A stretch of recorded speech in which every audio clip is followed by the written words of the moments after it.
नमस्कार दोस्तों, स्वागत है जियो मैटर्स पे। आज है 27 जनवरी और आप भी जानते हैं कि आज भारत और यूरोपियन यूनियन के बीच एक बहुत बड़ा अनाउंसमेंट होने वाला है और यह अनाउंसमेंट है फ्री ट्रेड एग्रीमेंट को लेकर। जैसे ही पूरी डिटेल सामने आएगी मैं आपके लिए एक और वीडियो ले आऊंगा, लेकिन उससे पहले एक बहुत बड़ी और अहम जानकारी सामने आई है कि भारत ने यूरोपियन कार्स पर लगने वाले टैरिफ को लेकर एक बड़ा फैसला लिया है। अब तक यूरोप से आने वाली गाड़ियों पर भारत में लगभग 110% टैरिफ लगाया जाता था, लेकिन अब भारत इस टैरिफ में बड़ी कटौती करने वाला है। शुरुआती तौर पर इसे घटाकर लगभग 40% किया जाएगा और आने वाले वर्षों में इसे और भी फर्दर रिड्यूस किया जाएगा। इस फैसले को लेकर भारत की डोमेस्टिक ऑटोमोबाइल इंडस्ट्री में काफी कंसर्न था। भारतीय कंपनियों को डर था कि अगर टैरिफ कम हुआ तो उन्हें टफ कंपटीशन फेस करना पड़ेगा। लेकिन आपको समझना होगा कि जब कोई भी फ्री ट्रेड एग्रीमेंट होता है तो कहीं फायदा होता है और कहीं नुकसान भी। ऐसा जरूरी नहीं कि हर सेक्टर में सिर्फ गेन ही हो, कुछ जगहों पर हमें कंसेशंस देने ही पड़ते हैं। भारत के लिए सबसे बड़ी प्राथमिकता यह थी कि हम अपने फार्मिंग सेक्टर, एग्रीकल्चर सेक्टर और डेयरी सेक्टर को प्रोटेक्ट कर पाए।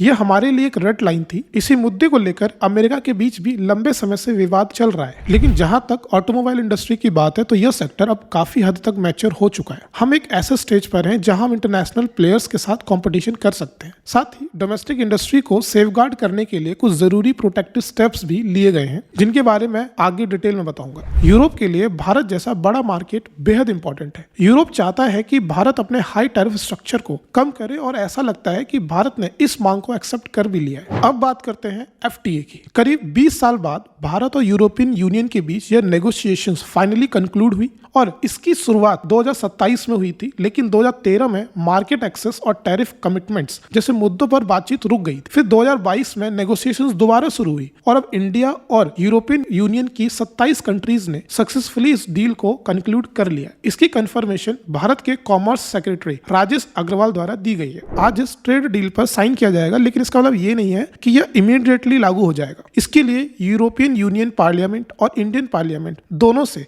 रेक्टिफिकेशन जरूरी होगी। मोस्ट प्रोबेबली यह डील 2027 से इंप्लीमेंट होगी। अब सवाल यह है कि फ्री ट्रेड एग्रीमेंट होता क्या है। एफटीए एक बाइंडिंग इकोनॉमिक पैक्ट होता है जिसमें गुड्स पर लगने वाले टैरिफ को या तो हटा दिया जाता है या कम कर दिया जाता है, ताकि ट्रेड बढ़ सके, मार्केट ज्यादा इंटीग्रेट हो और इंपोर्ट एक्सपोर्ट आसान हो जाए। इस एफटीए को मदर ऑफ ऑल डील्स कहा जा रहा है क्योंकि यह बेहद कॉम्प्रिहेंसिव है। इससे भारत के एक्सपोर्ट्स जैसे टेक्सटाइल, लेदर, फुटवेयर, जेम्स और ज्वेलरीज, केमिकल्स और इलेक्ट्रॉनिक्स को बड़ा फायदा होगा। सर्विस सेक्टर में भी भारत को बड़ा लाभ मिलेगा, खासकर आईटी सर्विसेज और प्रोफेशनल मोबिलिटी में। इन्वेस्टमेंट रूल्स, मार्केट एक्सेस, लगभग हर चीज इस एग्रीमेंट में कवर की गई है।